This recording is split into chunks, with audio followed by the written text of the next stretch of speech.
Your wish on Deutsch is granted. So, Spirit, are you going to do the microphones? Sure. Charlotte Engler, please begin. Oh.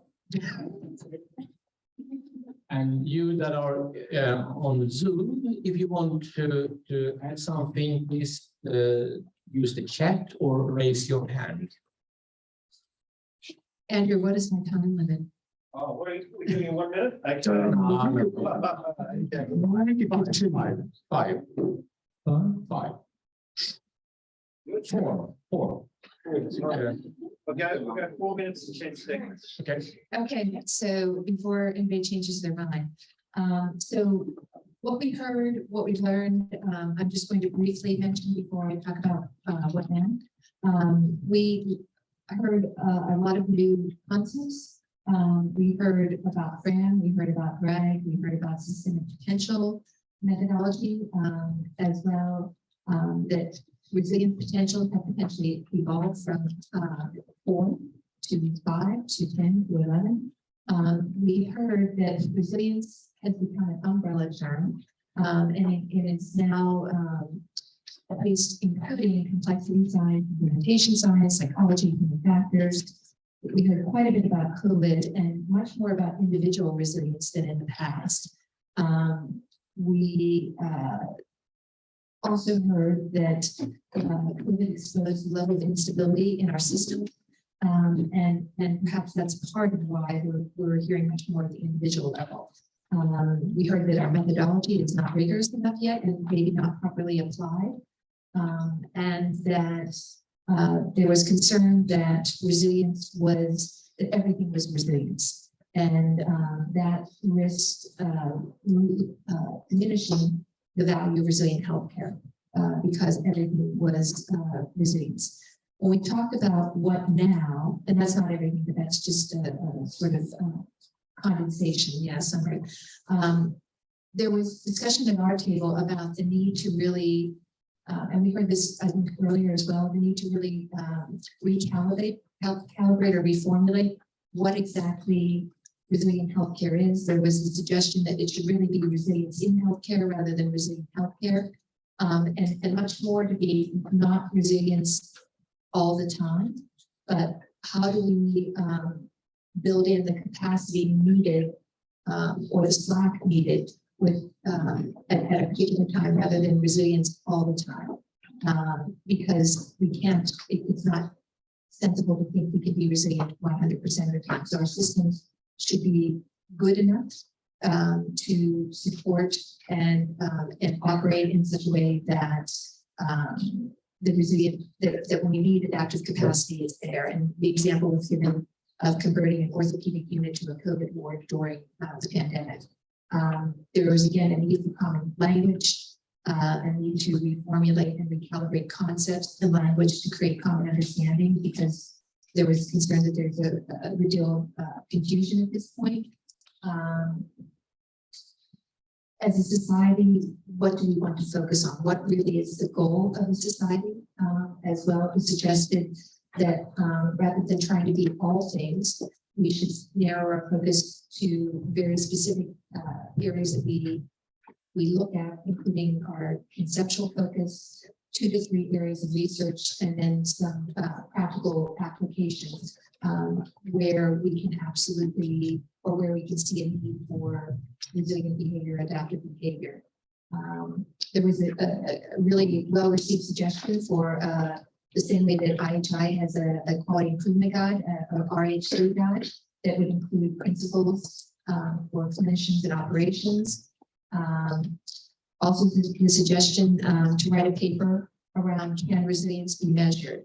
And the analogy was with the old ergonomics paper written by Gary Klein and Daniel Kahneman around a failure to disagree, and about how contents and expertise matters, and then when do we really apply it. Let's see, as well, there was the suggestion, there were several suggestions made that are similar around how do we form groups.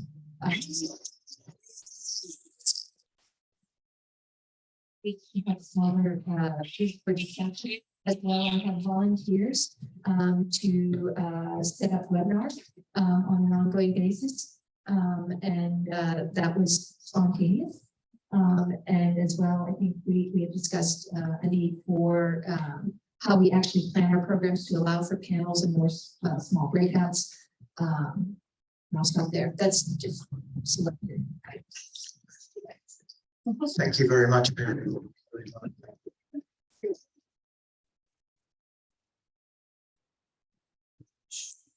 Everybody says, should you allow a question or comment from our friends around the world? Yeah. Any questions or comments? Did you hear what Barry said? Okay, any comments, thoughts, ideas?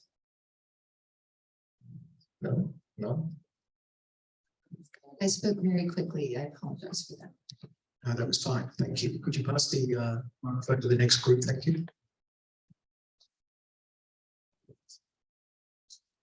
Just crack on, Jeffrey. Yeah. We spoke about many of the things that Mary raised. I guess one of the things we did discuss at this table was that we think that a time in danger for resilient in that there's been a lot of diversity, and I guess a lot of things have been called resilience under the resilience umbrella, and that diversification is a threat to our group.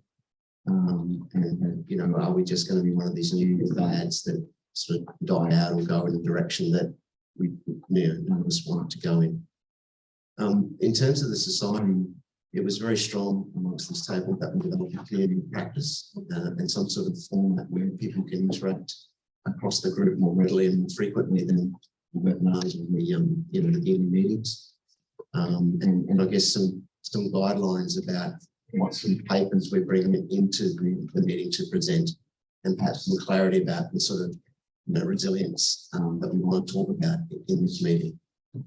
In terms of research, I think the group felt important that we embrace Janet's Care IQ format and do some research guided by that to demonstrate it as being a useful tool. I think that's about it. And we were very we broke some rules at our table. We went downstairs and stole the chocolate balls, which have been particularly yummy. And I believe the lime pear juice has also been a big hit while we've been here at the meeting. Thank you very much. Thank you.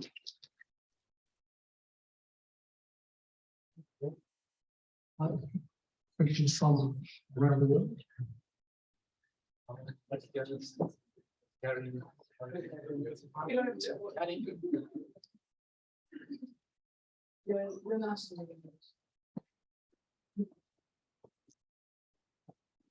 Thank you. Next group. Any comments or questions from around the world? Okay. Next group. Next group. Thank you. Okay. Thank you for joining us online to catch up with us. This group saw many wonderful projects these couple of last days. And if you're interested, please get in touch to find out more about these projects. I think I can speak for the room to welcome any questions on their projects, also for the ones online. Wonderful projects, but we had questions on how they connect to resilience. And therefore, we might need a common lexicon, common language. Sometimes quite literally, the word resilience does not exist in other languages or means different things. Do you mean Dutch? Danish, Dutch, Swedish, anybody else online? Which language doesn't have? Norwegian doesn't have that. Okay. We saw there is a reason to take good care when you go into the individual level to prevent blame and shame. We saw there is a reason to conceptualize and operationalize the relation between the individual and the system level, taking into account two things. Taking into account the distinction, that the distinction in the micro, meso, and macro level might have reached its limits in usability, and taking account that as we as individuals contribute to the system, but are subjected to the system at the same time.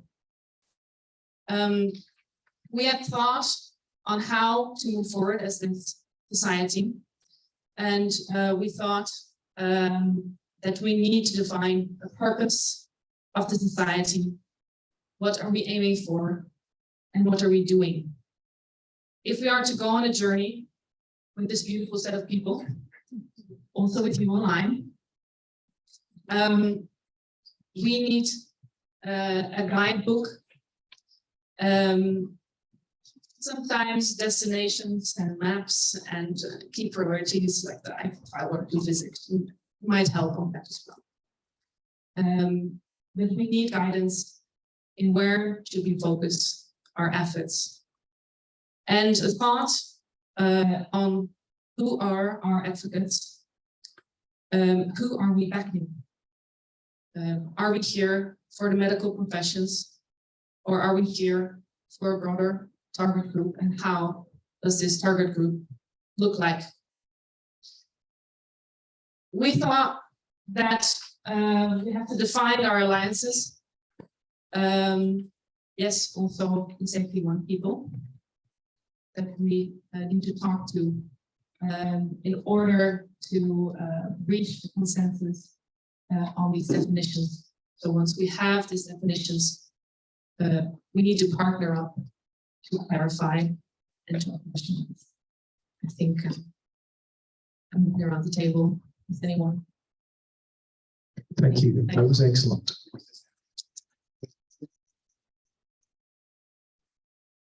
And then, like one part of the matters we've always said, it's 31 and Yes. 72. Yes. Agreed.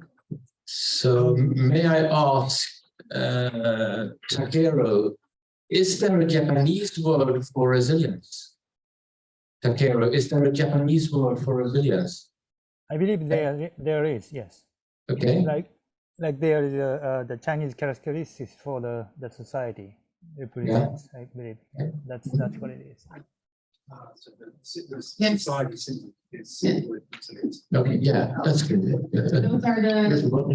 Those are they're based on the Chinese symbols, yeah, that we've seen these last couple of days. Yeah, it's actually the symbol that's the emblem of the society. It's the word. Japanese. Yeah. Chinese. Sorry. Thank you. Thank you. Next, thank you very much. Next group. Thank you, Danny, for running video. I'm temporarily in the absence of our Norwegian colleagues who have gone for prosper. So I hope I do represent my predecessor. They're not here to know, so go ahead. Some of the areas, also some of the things discussed about what we've learnt, what we've heard, included different methodological approaches being used within the healthcare field, different ways of using RAM and RAG and application of ethnography in interviews. But there's definitely an increase in empirical work, which is very good, but a felt need for more longitudinal studies. There was talk about involvement of our patients and their families in co-design and capturing their perspectives, but that being still a very novel area in healthcare in many ways. The terminology, as I think reflected already in the discussion, our definitions still seem blurry to some, which makes measurement difficult and makes translation into practice difficult from time to time. And that's often reflected too in a different or a range of conceptualizations of what safety 2 actually is.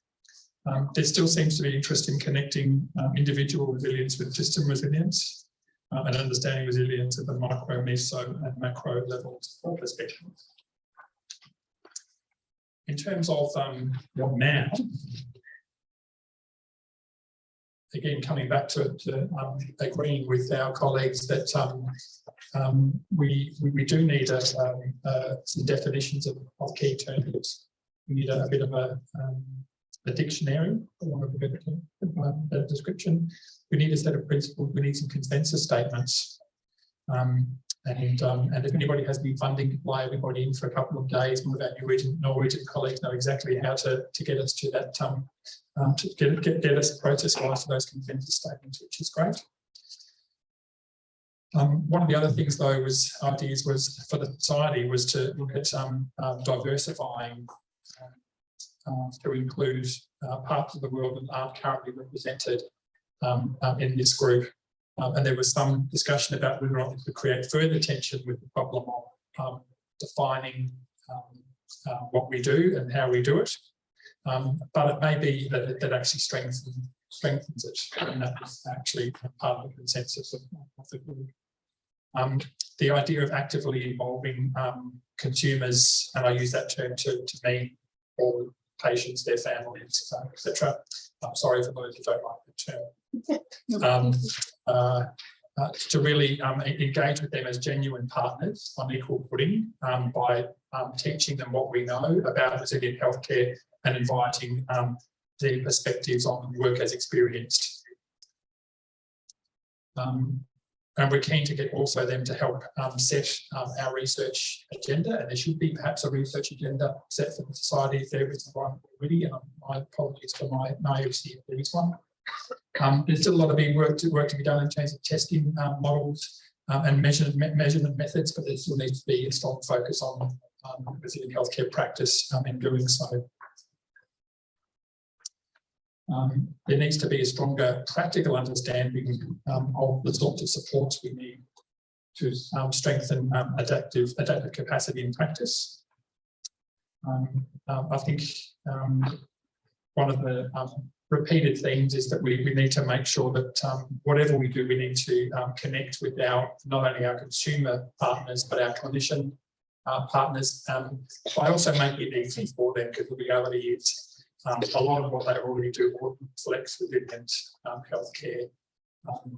So we need to tap into their hearts, their minds, but we also need to tap into the pockets of our health system administrators, so that we can prove that what we're doing actually adds value and can be measured in a monetary way, in some way, shape or form, because otherwise we will be making the same mistakes that lots of other quality and safety pursuits have done before us, and have not necessarily demonstrated that value in a practical, in a monetary way. And that's pretty much it, I think.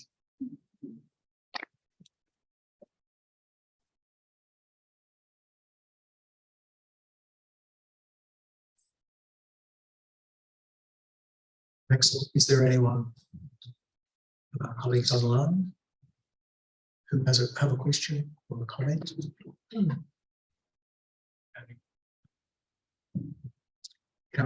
Canfield? Thank you.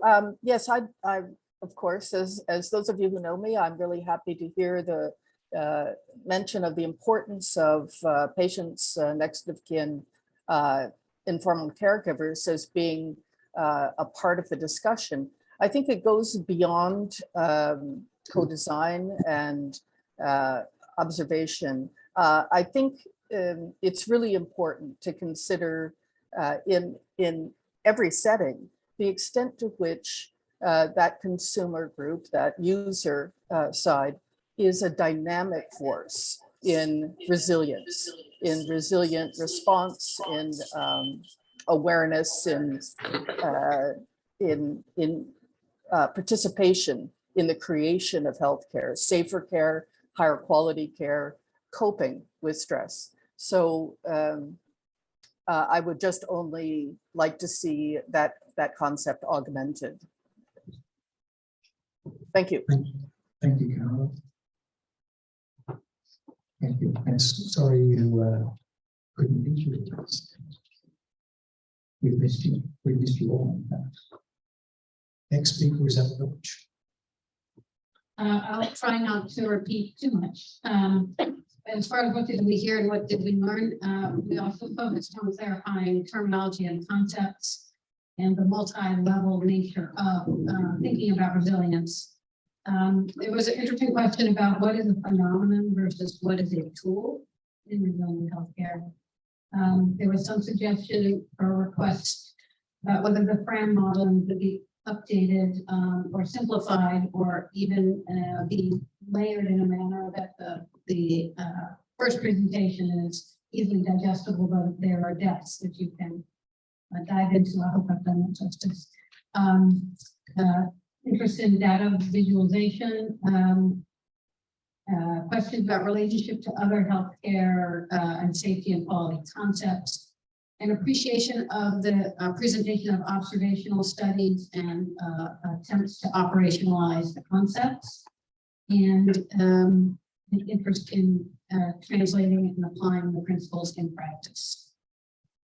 As far as the what now, we actually focused a lot on the meeting. So people were very interested in a pre-course session to clarify concepts and introduce new people. People wanted keynote speakers, posters, more discussion time. They were interested in panels. They liked the idea of accepting most, if not all, of the submissions, but also recognized how this crowded the time. There was an interesting discussion about the questions at the end of presentations, or could we put questions at the beginning of presentations, or even could there be questions asked in the call for papers so that submissions respond to specific questions. Simulation, other potential activities at a meeting would be simulations, speed mentoring, a special pre-meeting day for PhD students, figuring out what component should be virtual, making presentations available after the meeting, and potentially aligning with other societies such as the Human Factors Healthcare group to have joint meetings or overlapping meetings. We talked a bit about durable products, books, journal articles, and there was an idea of maybe we could collect presentations from the meeting and negotiate with the journal for a special issue. With all the talk about the terminology, we thought there could be a publication that would that has a taxonomy. It could be a glossary or a dictionary. We weren't sure of the right word, but a durable, concise, all-in-one place product. Possibly this could be developed with the Delphi process. People were interested in YouTube videos. People wanted to have an elevator pitch, and this might be modified based on the intended audience, whether it's colleagues, whether it's administration, or whatever the audience might be. There was interest in a website, and I know that there's at least one member of the society who has created a series of courses that are accessible online. And then a couple other miscellaneous items. Personally, I think the executive committee needs to develop more committees to distribute the work because they have a lot on their plate. And there was also interest in a chat group. Which article described as a community of practice. So is that the same thing? Yeah, I mean, it's something where you can post a question, get immediate responses, post something wonderful that you found out, some news, whatever, but it's, you know, a very responsive real time, or could, I mean, some of them are gated once a day or once a week or whatever, but yes, essentially a professional chat group. So maybe we're just going to lead to clapping.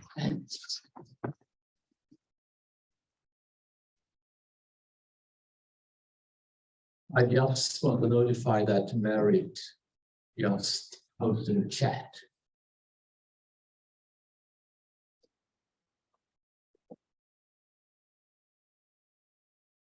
Could someone read it? Someone holding a. I can, of course. Perhaps we could use the webinars or next meeting to discuss some more fundamental questions. Ask people to send in questions or statements to debate. For example, what we talked a bit about today, the issue about increasing or decreasing the amount of adaptive capacity, because it shouldn't be used to compensate for all systems. So actually what Marv is suggesting is that we invite all members to provide topics for discussion in the meeting. Before. There's another one just came in. And Mariam asked, there is a Twitter group. Not everyone has Twitter. No, I don't. I don't. I don't want to have Twitter as people. Well, some people don't have Twitter, that's. Yes. Lives on it. Yeah. It's a LinkedIn group. Yeah, there is. We have multiple ways. We can even travel to Sweden and meet. We can. Yeah. Thank you very much. Thank you. So much of what we have here is what's already been said. So I'll just focus on a few key things of what we said we learned. We did say that there was a bit of dissonance in the group in terms of what is resilience, can it be measured, and so forth. There was much more discussion this time around in terms of the multi-level nature of resilience, with much of the presentations at the micro level. But there was, it was raised in some presentations about the need to improve resilience at the macro level and how do we actually do that. There was a lot of conversation about COVID and whether we have actually learned anything during COVID. There was discussion that resilience has potentially become a bad or dirty word. And as has already been mentioned, that resilience isn't a term that is in all languages. There was some theoretical discussions about whether we need a new RAG, new FRAM, various other advancements in terms of theories and frameworks. There was a lot of discussion about co-production, as has already been said, so Carolyn will be really pleased about that. And the importance of that. Again, the need for longitudinal studies and economic evaluations. We focused on what now for the society.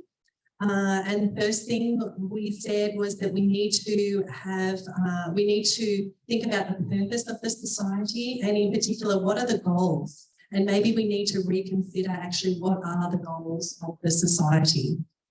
At the moment, it seems quite research focused. So we need to sort of think carefully about what are the practical implications for resilience for clinicians and perhaps a handbook.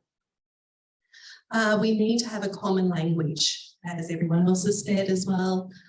First of all, we need to think about what resilience is not and reach a consensus on what it is.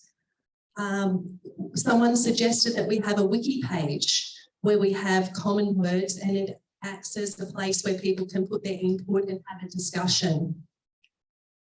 So some sort of dictionary in terms of terminology. We also need to have a consensus of what are the indicators of resilience, which may help us in terms of measurement and evaluation. We need to look more broadly at intervention studies, not just describing what's happening. We also agree that what would be really good is an intro pre-conference kind of session, introducing, say, PhD students to what resilience is. We'd like to see the webinars continue. Someone suggested 1 minute long videos with key experts that could be on YouTube and you could sort of drip feed them throughout the year. I think that covers it all, and we're all excited to go to the next conference. Can I say where it's located? I have to keep that a secret. I won't make that. All right. We want the excitement to do. Any comments from people online? Nothing new on the chat and no raised hands yet. Thank you. And final group, Robert. Okay, I think most of it's been said, so we'll see how we go. Around a third of the people who are at the meeting this week are at their very first meeting. So perhaps it's not that surprising that we have had some new and diverse ideas on resilience and what resilience is about. And it's quite normal, I think, at this stage in the society to have our ideas of what we think resilience are challenged and to have new ideas coming. Our group thought that it was time, though, to start to, based on those new ideas, start to develop a common ground. We also, for the very first time, saw individual resilience incorporated into the thinking. Up until now, the society has very much avoided that. And I think it's been brought about by COVID and the interactions that we've seen between individual and system resilience as a result of COVID. So that's, for those people online, that's something new for you. We talked a lot about the resilience potentials. One of the new things that we talked about this time that hasn't come up so much before is a concentration on the ability to learn. So there was a lot of discussion, there are presentations and things on learning. And our group here, we're thinking it was important to understand, what does the system look like when it learns? You know, how do we know that our system is actually learning? Because there was a lot of disagreement during the meeting about whether we'd learned anything from COVID or not, for example, and so on. Practical ideas for the future. Our group also thought that the idea of a way of connecting, whether it be LinkedIn, whether it be some other way of doing it, was important. And mainly so that we could connect and really develop a community of practice, which I think one of the other groups talked about, where people could come on and ask an expert, or they could explore collaboration with other people. They could post things like discussion papers, or they could seek a steering group for a project or an idea that they had. So the last bit was to do with the research agenda. I think the other things have been covered. So the last bit's to do with the research agenda, just the idea to start to develop a research agenda and to perhaps put on the website or somewhere else that's commonly accessible, a mapping of the literature so people can see what's out there. Because I know a lot of people at the meeting have found new literature that they haven't seen before. So it'd be quite nice to use our combined expertise to, what is out there, how do you access it? So perhaps we could build something like that, some resources, and perhaps a way of synthesizing those ideas too by including the papers. You, Rob. Okay, that'll be it. That's fantastic. Thank you very much. Thanks. Any comments, questions, or observations? We're now going to start to finish and bring this to a conclusion. I've got a few observations to make, but would anyone got a comment or an observation before we? Thank you, Charlotte. There was just a comment that I made earlier in the meeting that I think is important, which is that we really have had an impact, and there really is a lot more reference to safety 1 and safety 2, and to work as Imagine versus work as done, sort of infiltrating a lot of the literature and a lot of the presentations that I've seen. Yeah, I was going to make that point. So let me help to close, and then which is an excellent point. And then. I'd like to add something.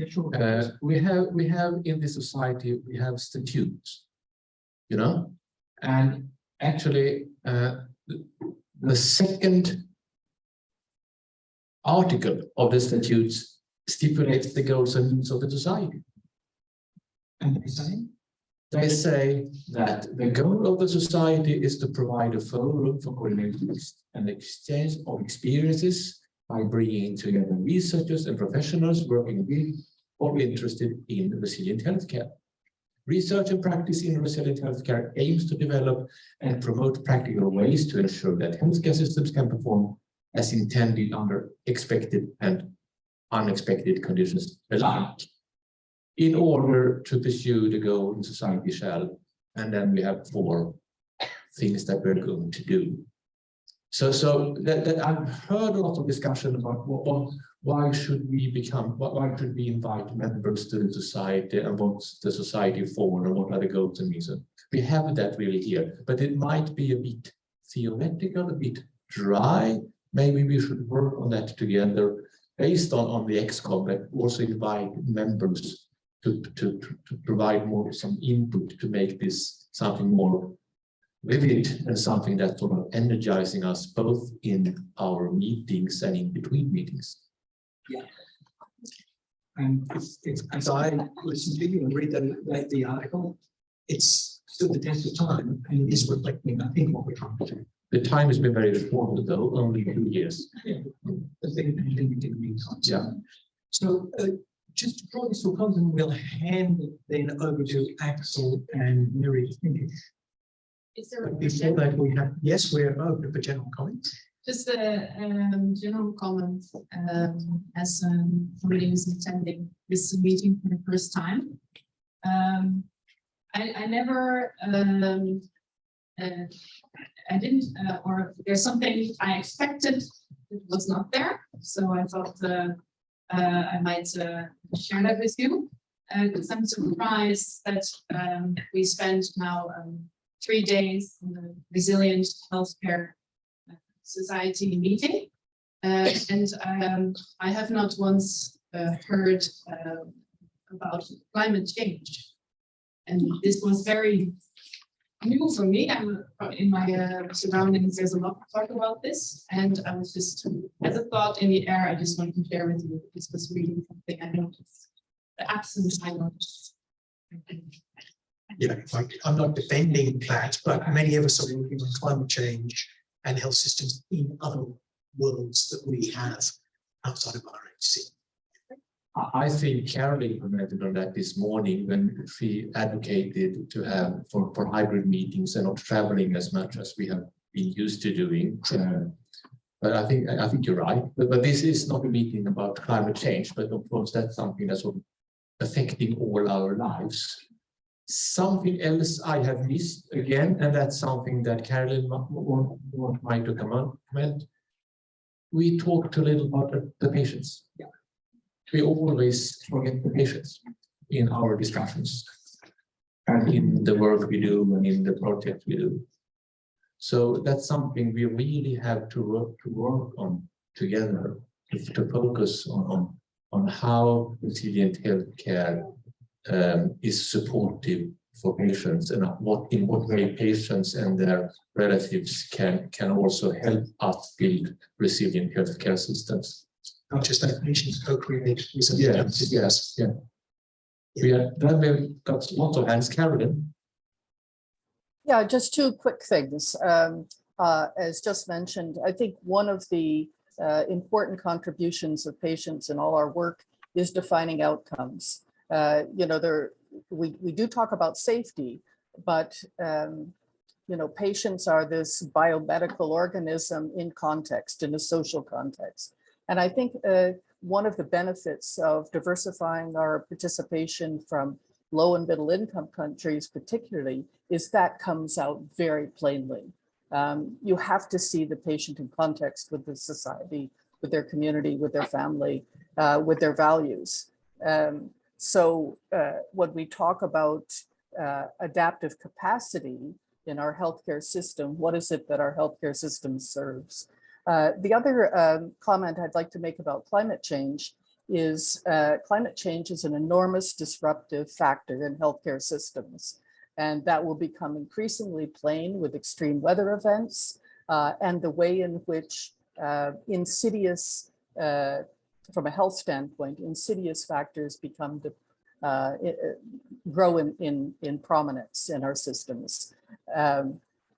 The impact of climate change on social and economic disruption will absolutely affect our systems. And that may be economic for our budgets, or it may be in societal breakdown in coping with influx of refugees and migrants, and in just disrupting what we consider as normal.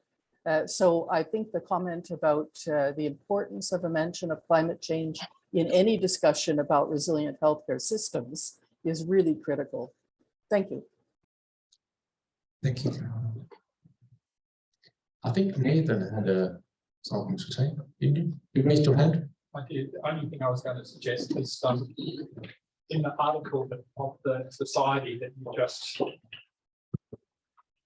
showed there, the language in it was actually researchers and professionals. It actually, in its own language, its own article, excludes consumers and patients. Yeah, it does. It does. You're right.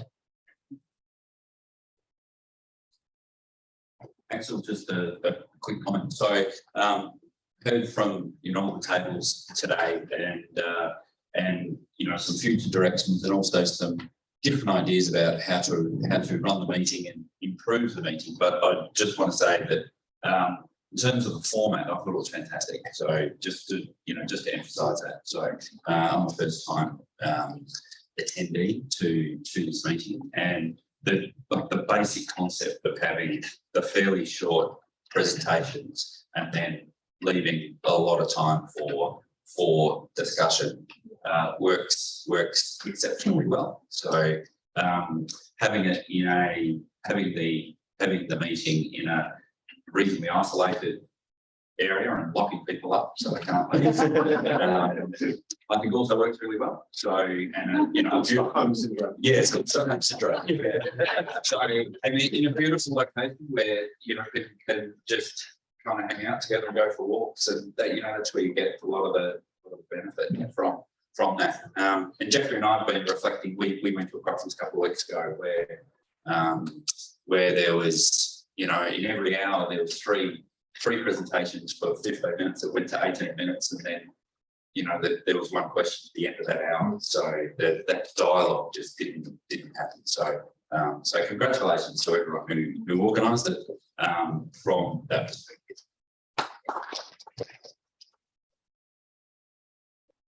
Thanks, Peter.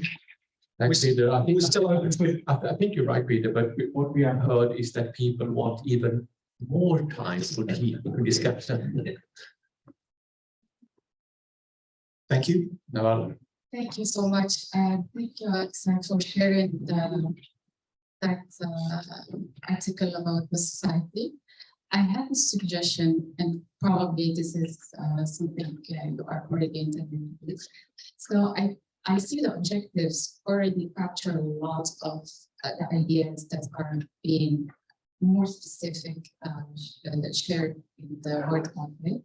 So I suggest, if possible, to identify the high frequency ideas and map them under the goals or the objectives. And this identifies the operational plan for the society for the coming 2 years. Yeah.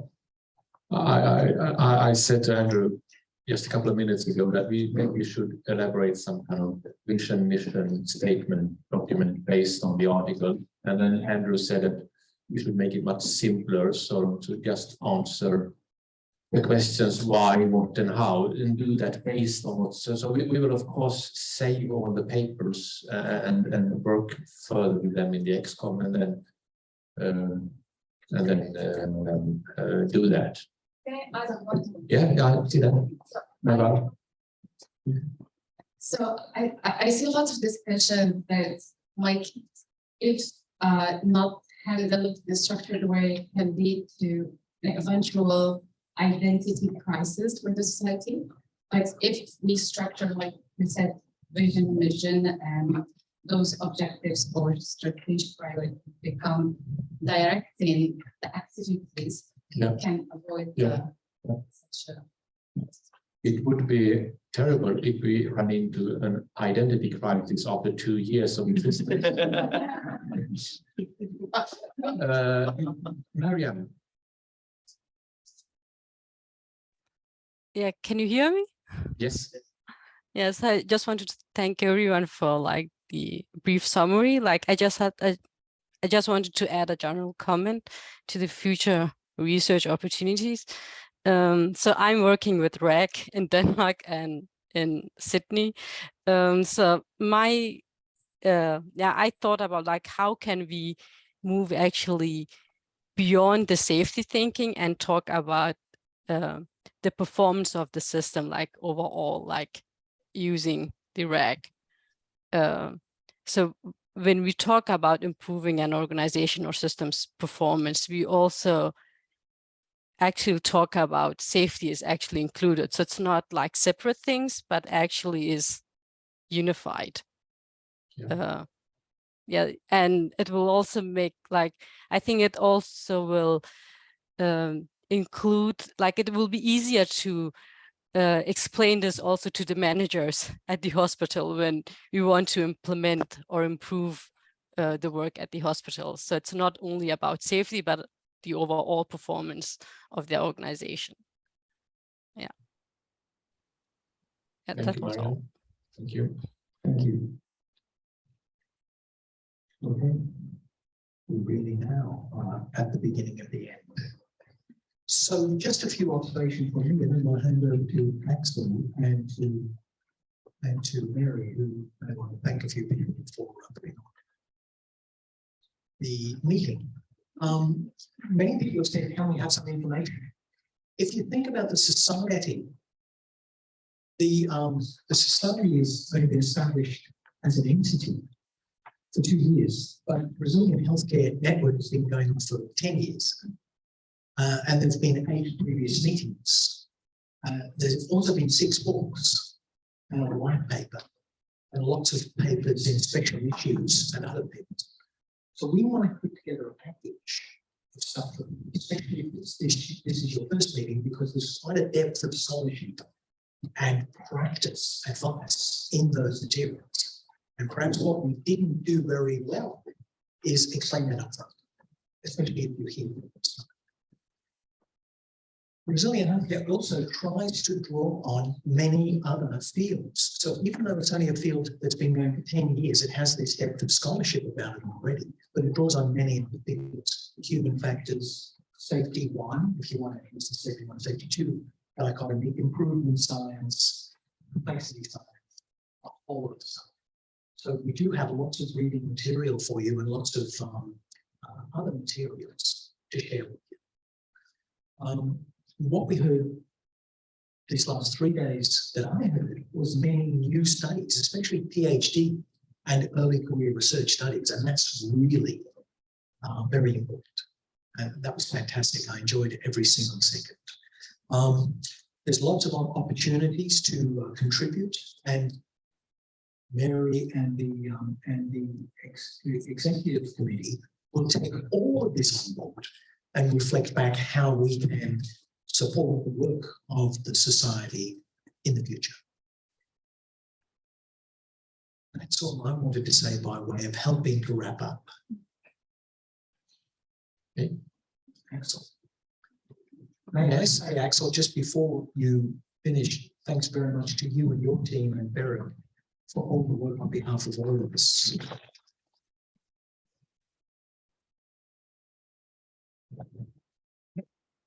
My group hosted this in Sydney a couple of years ago, and it's not inconsequential the work that's done in the background. So anyone who was going to take this on, say, next year would be absolutely crazy, but we'd like to thank them anyway. Comment from Online. oh, sorry. And it's funny for Charles to read. Next to it. Okay. Do you want me to read it? Karen says, I like the definition that Charles Vincent has provided, that quality and safety are both aspects of managing risk. Quality is managing risk to achieve intended performance, and safety is managing risk to minimize harm. I believe resilience concerns the successful understanding of risk and functioning dynamics. And of course, the patient contributes. Thank you, Karen. Thank you. So it's 8 minutes to 5. I am really tired. And it's been quite a lot of work, as you know, Jeffrey, but it's been really fun. This is the meeting, as for most of us, this is the meeting we love to go to most of all meetings, because it is, as you pointed out, Peter, the format is so good. I didn't invent the format. The format was set when I attended the first meeting that I attended, and that was as for Andrew and Paul in 2014. It's so sad that Eric isn't here, Actually, he tried to connect to be a part of this meeting, but this discussion now, but he didn't succeed, and I had to call him and ask, tell him that he has been elected an honorary member. I hope that pleases. I think that pleases him a lot. Well, we have dinner at 7 o'clock. Before we leave the room, I think Mary would like to say something as both the chairperson of the society and also as something else. Yeah. Yeah, Charles. Do you think it would be nice to send an email to RHCS? I wonder if people might think of emailing us. Sorry. I wonder if you think it would be nice if people felt they could freely email Eric. Or to just say they joined the meeting or something. I know that would be 50 emails, but Yeah, I'm not going to suggest it unless you think it's a good idea. I think it's a good idea. Then we need to circulate Eric's email.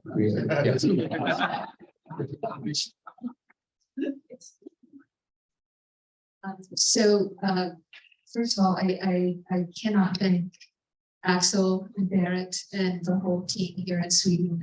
This is, I think we all agree that although we always have opportunity for improvement, this was an incredible meeting, and it was even more meaningful because it was the first time we were together physically in 3 years. So I cannot thank you and your people enough for everything. It was wonderful. And I thank all of you.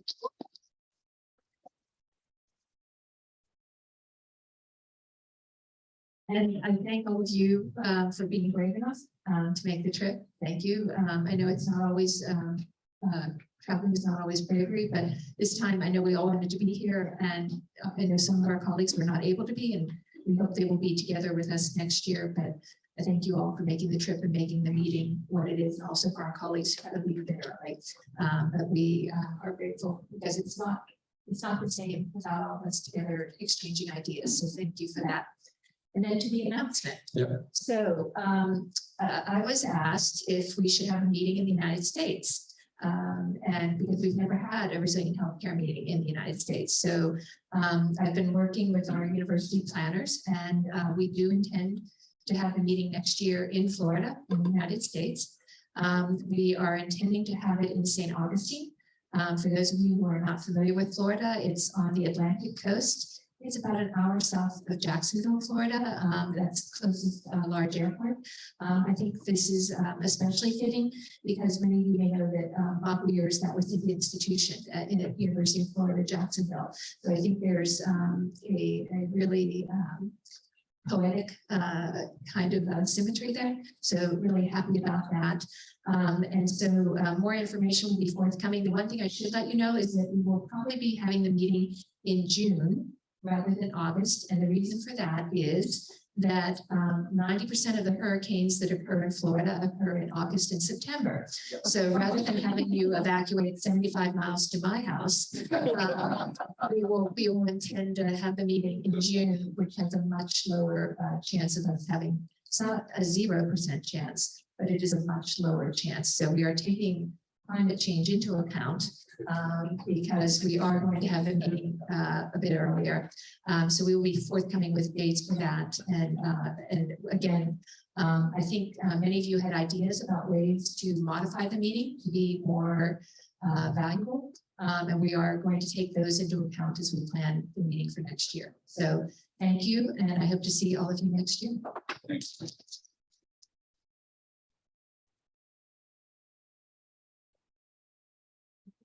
With that, we officially close the We are officially closed, and we also thank our colleague that's been with us on Zoom for the last hour. Thank you. It's so good to see you, even if you are a bit far. Okay, thanks. Thank you.